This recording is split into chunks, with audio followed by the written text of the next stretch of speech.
Alors, comment s'est passée votre journée? C'est la question toute simple qu'on va vous poser ce soir en rentrant à la maison. Ça, c'est sûr. Est-ce que vous avez galéré? Quelle solution vous avez trouvée? Est-ce que vous êtes prêt à tenir longtemps comme ça? Un seul numéro pour en discuter avec nous, 39 21. Je sais que c'est pas facile parce qu'on est en train de vous parler au moment où vous tentez justement de rentrer chez vous. Mais faites-le si vous en avez envie pour venir discuter avec Jean-Claude Delarue. Bonsoir à vous. Bonsoir. Président de SOS Usagers, et Gilles Dansart. Bonsoir Gilles. Bonsoir. Spécialiste des transports, rédacteur en chef de Mobilettre.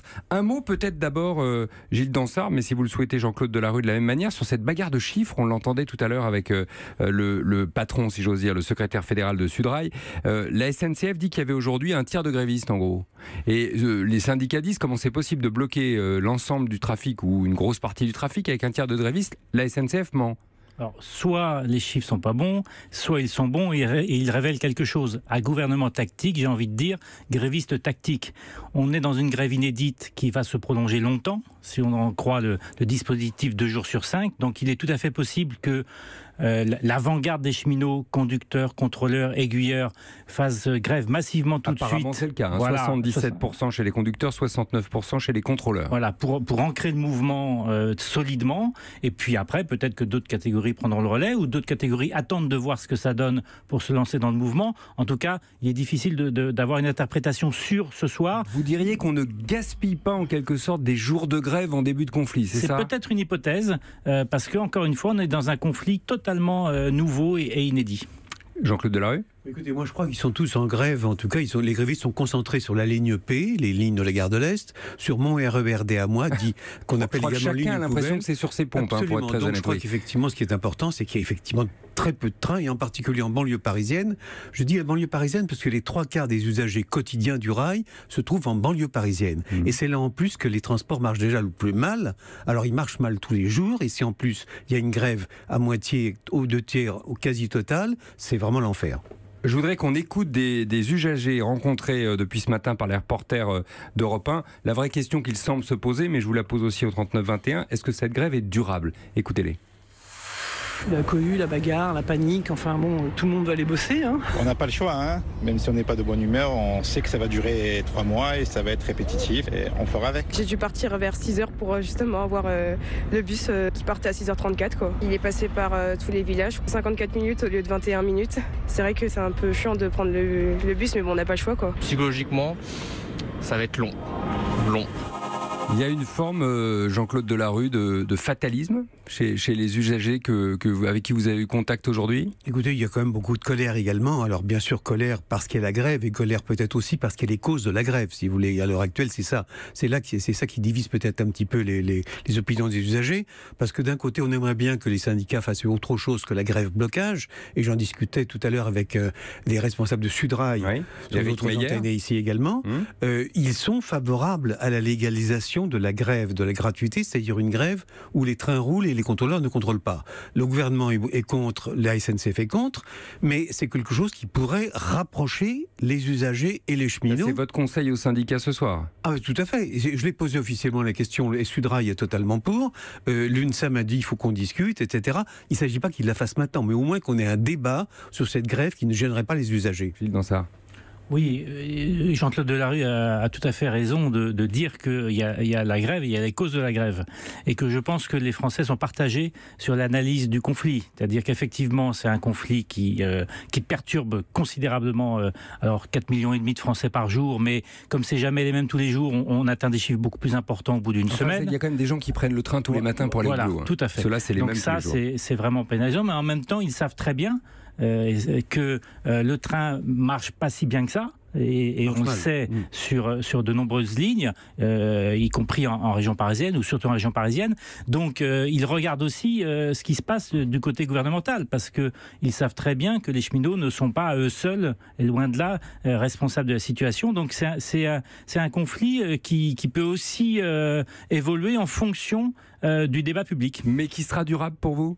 Qui peut être durable parce qu'on voit bien que manifestement ça va reprendre jeudi, vendredi, samedi, même si jeudi ce sera difficile difficile et que ça repartira au moment du débat à l'Assemblée nationale le 10 avril. Donc là, il y a des échéances déjà qui sont bien ancrées. Et donc, je pense qu'au moins, là, il y a 2 semaines qui sont fortement perturbées, sinon encore plus dans les semaines à venir. Bonsoir Nadia, merci de nous passer un petit coup de fil. Vous ouvrez le bal ce soir au 39-21. Oui, bonsoir. Vous nous appelez de Tremblay en France. Tout à fait. Alors j'écoute, et c'est vrai que j'ai un peu l'impression d'agir égoïstement, mais moi c'était mon premier jour pour une mission très importante pour moi, Oui. que ça me conduisait à d'autres missions, qui me conduiraient ensuite vers un emploi fixe, en sachant que je suis au chômage depuis 1 an et demi. Je suis seule avec 4 enfants. Donc c'était très important. Mais c'était super important. La connexion, les présentations se sont super bien passées. Elle m'a choisi, puisque c'est auxiliaire de vie. D'accord. C'était vraiment un endroit qui m'a tenu à cœur parce que bon, c'était le 15e. C'est sûr que ça fait un peu loin. Donc mais ça ça n'a me pas rien. dérangeait pas. Donc vous venez de grande banlieue, si j'ose dire, pour venir travailler à Paris. Exactement. Sans compter, comme disait le monsieur, que ça marche pas très bien, mais que je veux bien donner une demi-heure pour ne pas être en retard et ne pas courir. Donc, je prends une demi-heure d'avance sur le temps normal. Mais là, c'était, je pouvais mettre même 2 heures d'avance. C'était injouable. Mais qu'est-ce qui s'est passé alors au bout du compte? Parce que vous parlez au passé, Nadia. C'est-à-dire que j'ai eu la dame pour lui expliquer. Elle a très bien vu les infos. Et elle a très bien vu que on était sûr de rien et qu'elle avait besoin de quelqu'un. Donc, elle a appelé les gestionnaires qui lui envoient quelqu'un d'autre. Et donc vous avez perdu ce boulot, c'est ça? Vous avez perdu cette mission? Cette mission-là. Voilà. On vous souhaite, Nadia, on vous souhaite juste du courage, évidemment. D'abord, on entend votre déception et votre amertume. On vous souhaite du courage pour en trouver une autre. Si sur l'antenne d'Europe 1 ce soir, il y a des gens qui nous écoutent et qui ont besoin de quelqu'un comme vous pour une mission d'aide à la personne, qui n'hésitent pas à nous appeler. Évidemment, on renverra vers vous, Nadia, ça va de soi. Si on peut servir à ça, on le fera évidemment volontiers. Mais c'est important, le témoignage de Nadia. C'est très très important. C'est-à-dire qu'effectivement, c'est gênant pour beaucoup d'usagers, la grève-blocage, si vous voulez, à l'heure actuelle, mais c'est aussi catastrophique pour certains, parce qu'il y a des certain nombre de personnes qui habitent par exemple sur mon RERD, je reviens à la case départ, et comme il y a des problèmes tout le temps, et en plus il y a une grève qui va durer longtemps, il y a des gens qui ne trouveront pas de boulot, parce que l'employeur dira, non, sur votre ligne, excusez-moi, ça ne marche pas. Donc c'est un cauchemar pour les 3 mois qui viennent, c'est ça que vous êtes en train de dire? C'est un cauchemar pour les 3 mois qui viennent, et c'est un cauchemar souvent, peut-être un tout petit peu moins, en général, en permanence. Selon la ligne sur laquelle vous habitez d'une certaine manière. Oui. On marque une pause là-dessus, bien évidemment. Continuez à nous appeler au 39-21. Puis on va se souvenir d'un président de la République qui nous avait annoncé que quand il y avait des grèves en France, ça ne se voyait plus. C'était il y a 10 ans. Europe Soir, Laurent Bazin sur Europe 1. Comment s'est passée votre journée? Comment est-ce que vous avez réussi à aller au travail, peut-être à en revenir? On en parle ce soir au 39-21 et avec en studio Jean-Claude Delarue, le président de SOS Usagers, et Gilles Dansart, spécialiste des transports, rédacteur en chef de Mobilettre. Avec Guillaume peut-être tout de suite. Guillaume, vous nous appelez de Villefranche-sur-Saône, si je ne m'abuse? Bonjour, oui, bonjour à tous. Oui, enfin je vous appelle de Villefranche-sur-Saône, non, je vous appelle de la route. D'accord. Malheureusement parce que je suis un naufragé, on peut dire ça aujourd'hui, des transports, et donc j'ai pris mon véhicule, comme beaucoup de monde, pour pouvoir me rendre à mon travail aujourd'hui. Et vous en êtes où pour le coup, ce soir? Écoutez, pour le coup, ce soir je suis dans les bouchons, évidemment.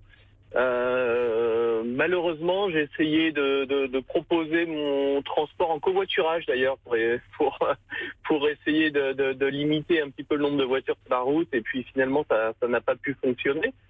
Mais on est extrêmement nombreux à avoir fait ce choix puisque les transports étaient quasi inexistants entre mon domicile et le centre de Lyon aujourd'hui. Et demain, Guillaume, vous faites comment?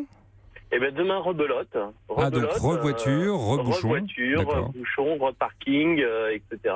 Et tout ça, si j'ose dire, dans la joie et la bonne humeur? Écoutez, dans la joie et la bonne humeur... Je vous sens assez optimiste, enfin, comment dire, je vous sens souriant, voilà, comment dire, fataliste. On va pas dire la joie et la bonne humeur, c'est plutôt un sentiment fataliste. Je suis un petit peu en colère parce qu'on entend parler d'usagers. Moi, je me considère, je prends souvent le train, que ce soit le train, le TER, et puis souvent le train aussi, le TGV pour des déplacements professionnels. Je me considère plutôt comme un client qu'un usager, mais j'ai pas l'impression que ce soit le cas pour tout le monde, et notamment des personnes qui sont aujourd'hui en grève ou qui revendiquent. on se sent un petit peu délaissé entre les transports qui fonctionnent mal, les grèves. Et malheureusement, aujourd'hui, les conséquences, on les paye, puisque tout le monde est en retard. Ce que j'ai pu remarquer aujourd'hui, moi, en discutant avec tous mes collègues, en ayant d'autres relations professionnelles, c'est que on a peut-être limité la casse encore sur les transports parce que beaucoup de gens ont pris une journée de congé, beaucoup de gens ont opté pour le télétravail. Ça, c'est une solution qui va être pratique pour un jour, 2 jours, mais dans la durée, ça ne pourra pas s'installer. Ouais, c'est intéressant ce que vous dites, Guillaume. Vous dites en substance que le pire est à venir. On vous souhaite une bonne route, prudente, bien évidemment. Gilles Dansart, le pire est à venir, c'est-à-dire qu'effectivement, des gens qui aujourd'hui ont pu prendre un jour de RTT ou rester à la maison ou travailler effectivement à distance vont devoir aller travailler demain, après-demain, dimanche, lundi. S'arranger 2 jours. Bon, après, ils espèrent retrouver la normale et puis ça va recommencer dimanche et lundi. Et ça peut être aussi un scénario qui pousse le gouvernement et les syndicats à enfin dialoguer, parce que pour l'instant, ils ne dialoguent pas vraiment. Donc cette grève un peu inédite peut finalement ne pas durer aussi longtemps que ce qu'on pense, parce que les Français peuvent s'habituer pendant quelques jours, faire le système D, mais ça peut aussi créer de l'énervement et donc pousser tout le monde à trouver les solutions. Ce qui est frappant dans ce que disait Guillaume, c'est à la fois le train marche mal et en même temps, il y a les grèves. Et finalement, qui est le responsable de ce qui se passe ? Le train marche mal, il faut bien le réparer. Il y a les grèves, ça nous empêche de circuler. Finalement, il y a du dos à dos dans ce que j'entends, moi, depuis tout à l'heure. Le train marche mal aussi parce que ça fait des années et des années et des années qu'on a donné la priorité aux lignes à grande vitesse, au départ des trains du quotidien. Ça, tout le monde le dit, il le répète maintenant, y compris le Premier ministre. Le problème, c'est que est-ce que le gouvernement actuel a vraiment l'intention de changer de politique ? C'est pas absolument évident quand on voit, par exemple, qu'il est en train de donner son feu vert à un projet astronomique qui s'appelle le Grand Paris Express, c'est-à-dire des lignes qui tournent autour de Paris, qui vont coûter, alors il faut lire le rapport de la Cour des comptes là-dessus, c'est hallucinant, ça peut monter avec les frais financiers jusqu'à, écoutez-moi bien, 700 milliards. C'est pas moi qui le dis, c'est la présidente de la 2e chambre de la Cour des comptes. Alors, d'un côté on nous dit il faut liquider, il faut éponger la dette, et de l'autre côté on est en train de multiplier par je ne sais pas combien. Je voudrais que vous vous souveniez d'une phrase célèbre maintenant, Nicolas Sarkozy, 2008. La France est en train de changer, et beaucoup plus profondément qu'on ne le croit. Désormais, quand il y a une grève en France, personne ne s'en aperçoit. Alors pourquoi on vous repasse ça ? Pas mauvais esprit, on n'a pas mauvais esprit. Simplement, on s'est dit, bah oui, le service minimum, non d'une pipe. Gilles Dansart. On a fait une erreur de terme, parce que c'est pas un service minimum en fait qui a été voté en 2007. Bien compris. C'est un service garanti. La loi est bien précise là-dessus. C'est un service garanti, c'est-à-dire que les transporteurs ont obligation par la loi de dire la veille à 17h ce qui circulera et ce qui ne circulera pas. Et en fait, comme il n'y a pas de réquisition en France sur le transport, si il y a très peu de personnel disponible, et le service garanti est garanti à 0%, mais il est garanti. Donc on n'a pas du tout de service minimum. Il n'y a pas de service minimum en France parce qu'il n'y a pas de réquisition possible. Exactement, c'est exactement ça. S'il y a 100% de conducteurs qui font grève, ils ont le droit de le faire et donc il y a 0 train. Bonsoir Laurent, vous nous appelez de Gigange. Il n'est pas là Laurent, alors je le lis. Je ne comprends pas pourquoi les gens ne se rassemblent pas pour faire l'inverse, c'est-à-dire une journée où personne ne paye les transports ou boycotte les transports, il faut se faire entendre. C'est un peu ce que vous dites ça, Jean-Claude. Écoutez, effectivement, nous demandons aux syndicats d'accepter de discuter de la grève de la gratuité. Les trains roulent, les contrôleurs ne contrôlent pas. Et puis j'ai ici, mais même si je l'approche du micro, je crois qu'on le verra non, pas on mieux. Le verra pas, non. On ne verra pas mieux, c'est sûr. Ce sont des billets de grève qui ont été mis au point par différents collectifs d'usagers. Des billets de grève. Des billets de grève, c'est ça. C'est-à-dire qu'on présente ça au contrôleur en disant écoutez, je ne paye pas, vous voyez, parce que ça marche mal. Et là, ça a été fait par une association qui s'appelle SNCF Va me tuer, qui est composée de picards qui tous les jours prennent le train pour venir à la gare du Nord.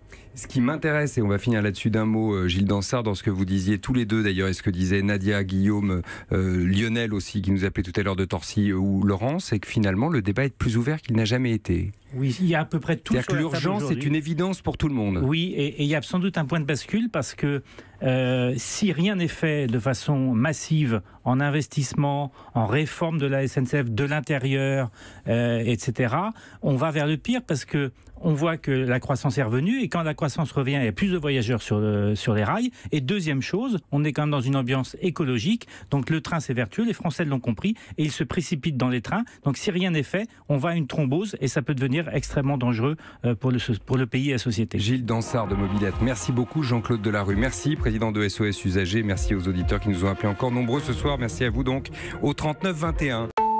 Europe 1.